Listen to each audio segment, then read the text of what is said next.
آج جس موضوع کو یا جس ٹاپک کو میں لیا ہوں وہ ہے قرآن مجید کے کچھ علمی و اصلاحی گوشوارے، یعنی قرآن مجید جو اللہ کی کتاب ہے، اللہ کا کلام ہے اور اللہ کے رسول صلی اللہ علیہ وسلم پر نازل کیا گیا، اس تعلق سے کچھ باتیں آپ کے سامنے رکھوں گا جو علمی یعنی معلوماتی ہے، جس کو ہم کو جاننا چاہیے اور اس سے اندازہ لگانا چاہیے کہ اللہ کی کتاب میں کیا کچھ ہے، اور اصلاحی بھی ہے اس طور پر کہ کل قرآن اللہ تبارک و تعالیٰ نے بنی نوع انسان کی ہدایت اور اصلاح کے لیے ہی نازل کی، اور یہ واضح کیا ہے کہ قرآن کے احکامات تمہارے لیے نصیحت کے طور پر ہیں، وعد و وعید کے طور پر ہیں اور عبرت لینے کے لیے ہیں،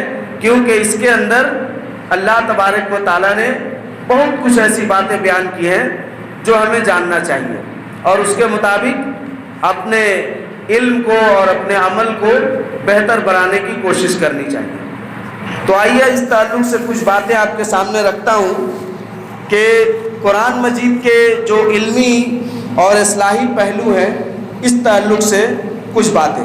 تو سب سے پہلی چیز کہ اگر علمی بات کرتے ہیں یعنی معلوماتی چیز کی، تو اس معلومات کو دو حصوں میں تقسیم کیا جا سکتا ہے۔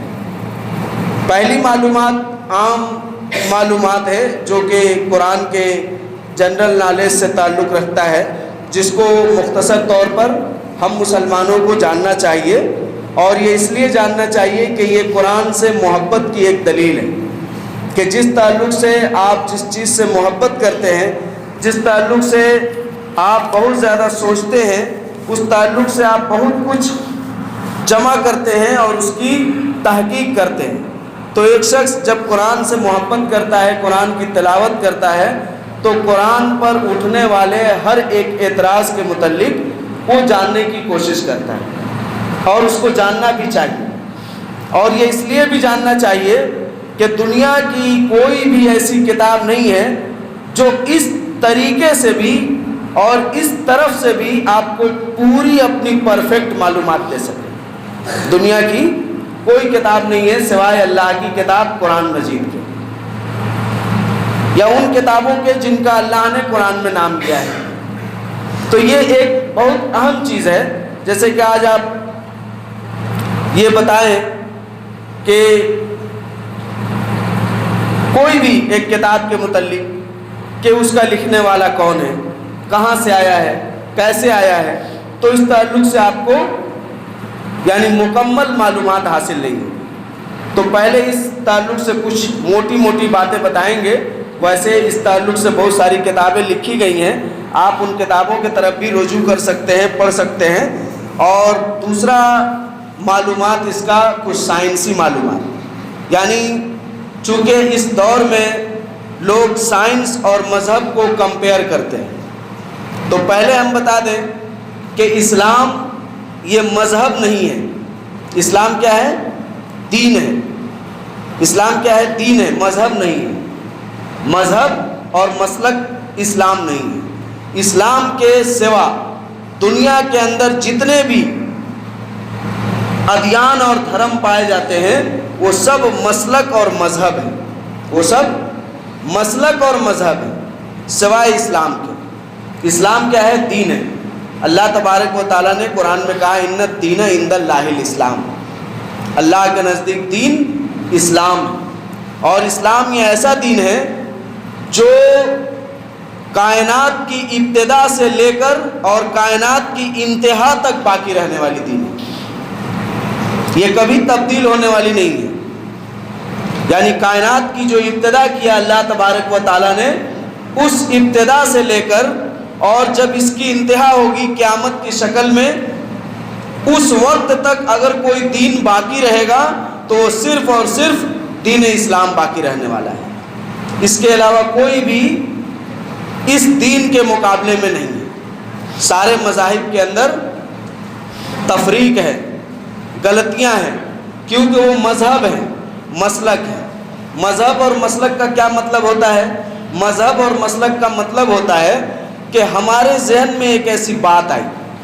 کیا بات آئی؟ کہ یہ ایسے نہیں، ایسے ہونا چاہیے تھا. بس اس پر ہم نے ایک تحریک چھیڑ دی، ایک گروپ بنا لیا، ایک گروہ بنا لی.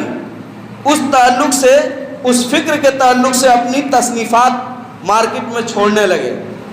تو یہ کیا ہو گیا؟ مذہب ہو گیا. یعنی کچھ لوگ، اب جو لوگ اس کو قبول کریں گے وہ اسی کے طرف جائیں گے، اسی فکر سے متاثر ہوں گے. تو اسی فکر کے طرف جائیں گے، اسی فکر سے متاثر ہوں گے. تو یہ ہو گیا مذہب، یہ ہو گیا مذہب. اب کوئی دوسرا آدمی آیا، اس نے اس کے مخالفت میں کوئی چیز قائم کر دی، تو کچھ لوگ ادھر بھی بڑھ جائیں گے. لیکن دین اس کا نام ہے کہ اللہ نے جو نازل کیا، اور جو اللہ نے نازل کیا وہ ہمارے، آپ کے، ان کے، ان کے، تمام لوگوں کے سوچ سے کہیں اوپر کی چیز ہے. تمام لوگوں کے سوچ سے کہیں اوپر کی چیز ہے. اس کی مثال آپ اس طرح بھی سمجھ سکتے ہیں کہ ہمارے دماغ کی کیپیسٹی ہے. جیسے کہ ہم لوگ دیکھتے ہیں کہ پانی کا جو ٹنکی ہوتا ہے اس کے اندر کیپیسٹی ہوتی ہے، یا کوئی بھی چیز کا ایک کیپیسٹی ہوتا ہے کہ یہ اتنے تک سنبھال سکتا ہے. تو انسان کا جو دماغ ہے وہ مختلف صلاحیتوں کا مالک ہے. یعنی سب کی دماغی صلاحیتیں برابر نہیں، سب کی سوچ برابر نہیں. تو سب کوئی اپنے سے جب سوچے گا تو سب کے اندر ایک مذہب پیدا ہوگا، سب کے اندر ایک مذہب پیدا ہوگا، سب کے اندر ایک انصاف کی بات آئے گی، سب کے اندر ایک ظلم کی بات آئے گی. اور یہ سب باتیں آپس میں ایک دوسرے سے مختلف ہوں گی، آپس میں ایک دوسرے سے مختلف ہوں گی، ایک نہیں ہو سکتی. اور اسی ایک نہیں ہونے کا نتیجہ ہے کہ انسانوں میں اختلاف ہے، انسانوں کے آپسی کچھ لین دین کے متعلق اختلاف رہتا ہے، کہیں اتفاق رہتا ہے. تو اللہ کا جو دین ہے وہ ایسا ہے جو سب کو ماننا پڑے گا. کیوں ماننا پڑے گا؟ زبردستی نہیں، بلکہ اس لیے ماننا پڑے گا کہ وہ آپ کے بھلائی کے لیے ہے. اور اس میں ایسی بھلائیاں ہیں کہ جو ابھی آپ کو نہیں سمجھ میں آ رہا ہے، جو ابھی آپ کے سمجھ میں نہیں آ رہا ہے. ہو سکتا ہے کہ کچھ سالوں بعد، کچھ دنوں بعد، کچھ مہینوں بعد آپ کو سمجھ میں آئے. ہو سکتا ہے کہ موت کے آخری لمحے میں آپ کو سمجھ میں آئے. تو اس لیے دین کی باتوں کو ہمیں ماننا ہی پڑے گا. اسی لیے اللہ نے کہا کہ جو دین، جو اسلام کے بہترین دین ہونے سے اپنے آپ کو دور کر لے گا، الا من صفی نفسہ، وہ سوائے بیوقوف کے اور کچھ نہیں ہے. وہ سوائے بیوقوف کے اور کچھ نہیں ہے. جو دین ابراہیمی کی اتباع نہیں کرے گا، جو دین حنیف کی اتباع نہیں کرے گا، دین اسلام کی اتباع نہیں کرے گا، دیگر مذاہب اور ادیان کی طرف راغب ہونے لگے گا، تو وہ سوائے بیوقوف کے اور کچھ نہیں. تو اللہ نے قرآن میں کیا کہا؟ جو دین اسلام کو چھوڑ کر دوسرے دین کی طرف مائل ہوتے ہیں وہ کیا ہے؟ بیوقوف ہیں. ان کا دماغی کیپیسٹی، سمجھنے بوجھنے کی صلاحیت کیا ہے؟ کمزور ہے. وہ اس لائق نہیں ہے کہ اسلام کی عظمت کو، اسلام کی حکمت کو، اسلام کی مصلحت کو سمجھ سکیں. وہ یہ سوچتے ہیں کہ ایسا ٹھیک ہے، ایسا ٹھیک ہے. جیسے بہت سارے آپ دیکھ رہے ہیں کہ آج سوشل میڈیا کا دور ہے اور اسلام مخالفین کا چرچا ہے. تو اسلام مخالفین بہت ساری چیزوں پر، اسلام کے ایک ایک قاعدے پر اعتراض کرتے ہیں. کہتے ہیں اسلام میں غلامی ہے، اسلام میں کیوں کہا گیا ہے کہ چور کا ہاتھ کاٹ دیا جائے، اسلام میں کیوں کہا گیا ہے کہ زنا کرنے والے کو سنسار کر دیا جائے، اسلام میں کیوں کہا گیا ہے کہ عورتیں تمہاری کھیتی ہیں. اس طرح کی مختلف باتیں وہ کہتے رہتے ہیں. لیکن جب وہ مذاہب کا جائزہ لیتے ہیں جو ان کے مطابق یہ بھی ایشوریہ بانی ہے، اللہ کا وحی ہے، تو جب اس کا جائزہ لیتے ہیں تو اس طرح کی باتیں ان کتابوں میں بھی ہیں، اس طرح کی باتیں ان کتابوں میں بھی پائی جاتی ہیں. تو پھر آپ خود ہی پوچھئے کہ اگر قرآن کہتا ہے کہ تم پردہ کرو، عورتوں کو کہتا ہے پردہ کرو، اور آپ کہتے ہیں کہ اسلام میں عورتوں کو قید میں رکھا گیا ہے، تو آپ یہ بتائیے کہ آپ کا وید بھی تو کہتا ہے کہ عورتوں کے لیے پردہ کرنے کو. آپ کے وید میں، رگ وید کے اندر لکھا ہے کہ عورتوں کو ایسے رہنا چاہیے کہ وہ اپنے دونوں پاؤں کو ملا کر رہیں، اور جب باہر نکلے تو گھونگھٹ کر لیں اور بغیر کسی کو دیکھے چلیں۔ اس طرح تو اسلام نہیں کہتا ہے کہ اندھا بن کر راستے پہ چلو۔ اسلام تو تھوڑا دیکھنے کو بھی سمجھنے، لیکن وہ پورا اندھا بنا کر چلا رہا ہے۔ تو کہنے کا وہ مطلب نہیں ہے، کہنے کا وہاں بھی تو پردہ ہے۔ تو اگر اسلام عورتوں کو پردہ دے رہا ہے، یہ آپ کے سمجھ میں نہیں آ رہا، تو وہاں بھی تو پردہ ہے، تو پھر وہ بات آپ کے پنڈتوں کو کیسے سمجھ میں آ گئی؟ تو کہنے کا یہ مطلب ہے کہ دین اسلام نے جو اصول دیا ہے وہ آج نہیں تو کل آپ کے سمجھ میں آنے والی ہے۔ بس آپ پہلے یہ اعتقاد کریں کہ ہمیں یہ ماننا ہے۔ اگر آپ اس کو نہیں ماننا چاہتے ہیں تو کوئی بات نہیں، اسلام نے جو طریقہ بتایا تو یہ چیز صرف ادھر ہی نہیں ہے، ہمارے اندر بھی ہے، ہمارے اندر بھی ہے۔ ہم بھی کوئی کام کے لیے پہلے میلاد کراتے ہیں، تو اسلام نے تو میلاد نہیں دیا، لیکن آپ سمجھ رہے ہیں کہ اس طرح کرنے سے اچھا ہے، تو پھر آپ یہ وہی کام کر رہے ہیں کہ آپ اپنے دماغ کو، اپنے سوچ کو، اپنے کیپاسٹی کو اسلام کے اوپر تھوپ رہے ہیں، حالانکہ آپ کو سمجھ میں نہیں آ رہا ہے۔ لیکن جب سمجھ میں آتا ہے تو آپ توبہ کرتے ہیں۔ تو کیوں سمجھ میں آتا ہے تو توبہ کرتے ہیں؟ آپ اسی پر رہتے ہیں۔ تو کچھ لوگ ایسے بھی ہیں جو اسی پر رہتے ہیں، مر جاتے ہیں مگر غلط ہی پر چلے جاتے ہیں۔ تو اسلام کی ان باتوں کے حکمت کو سمجھنے کی ضرورت ہے۔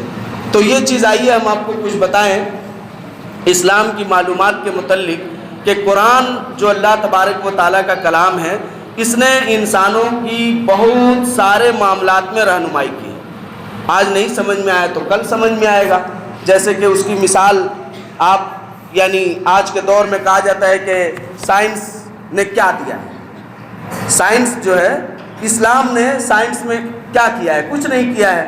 یا اسی طرح سے اور بھی، تو سائنس اصل میں کہتے کس کو ہے؟ یہ لفظ پہلے سمجھیے۔ تو سائنس یہ لاطینی زبان کا لفظ ہے، یہ انگلش کا لفظ نہیں ہے۔ یہ کیا ہے؟ لاطینی زبان کا لفظ ہے۔ انگلش میں سائنس نہیں ہوتا ہے۔ سائنس یہ دوسرے زبان سے آ گیا ہے، جس کو ہم لوگ کہتے ہیں سائنٹیفک نام، سائنٹیفک نیم۔ تو آم کو ہم لوگ انگلش میں کیا کہتے ہیں؟ مینگو کہتے ہیں، لیکن سائنٹیفک نام مینگو نہیں ہے۔ اب وہ جو مینگو کا سائنٹیفک نام ہے وہ لاطینی زبان میں ہے۔ وہ کیا ہے؟ یونانی میں یا لاطینی میں ہے۔ تو اس طرح سے سائنس کا لفظ بھی اسی طرح ہے۔ اگر اس کا آپ انگلش میں ترجمہ کریں گے تو نالج ہوگا، اردو میں ترجمہ کریں گے تو علم ہوگا، اور عربی میں ترجمہ کریں گے تو وہاں بھی علم ہوگا، عقلی علوم کہا جائے گا۔ تو اللہ نے قرآن میں جگہ جگہ کہا کہ ان نشانیوں کو دیکھو، لآیۃ لأولی الالباب، یہ آیتیں، یہ میری نشانیاں اولی الالباب کے لیے، یعنی علم والوں کے لیے، یعنی سائنس، ریسرچ، تحقیق کرنے والوں کے لیے ہے۔ اس میں وہ علم ہے جو وہ اپنے تحقیق کے ذریعے، اپنے علم کے ذریعے، جو علم وہ پڑھے ہیں اس کے ذریعے بھی ان نشانیوں پر غور کریں گے تو وہ اللہ کی قدرت کو سمجھ پائیں گے۔ تو یہ اللہ نے بیان کیا ہے قرآن کے اندر۔ ہم سب جانتے ہیں کہ عمومی طور پر قرآن میں 114 صورتیں ہیں، اس میں 556 رکوع ہے، اور سورہ توبہ کے علاوہ تمام صورتوں کے شروع میں بسم اللہ الرحمن الرحیم ہے۔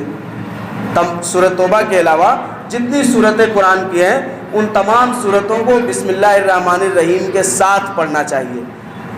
اس کو پڑھنے سے پہلے بسم اللہ الرحمن الرحیم پڑھنا ہے، سوائے سورہ توبہ کے چھوڑ کر۔ اسی طرح سے قرآن کے اندر دن کا یعنی مجموعی طور پر دنوں کہہ کر کے تقریباً 365 مرتبہ ذکر کیا گیا ہے۔ تو دنوں کہہ کر قرآن میں 365 مرتبہ، تو کچھ لوگوں نے اس کے اندر یہ معلومات نکالا ہے کہ 365 سال کا دن ہوتا ہے۔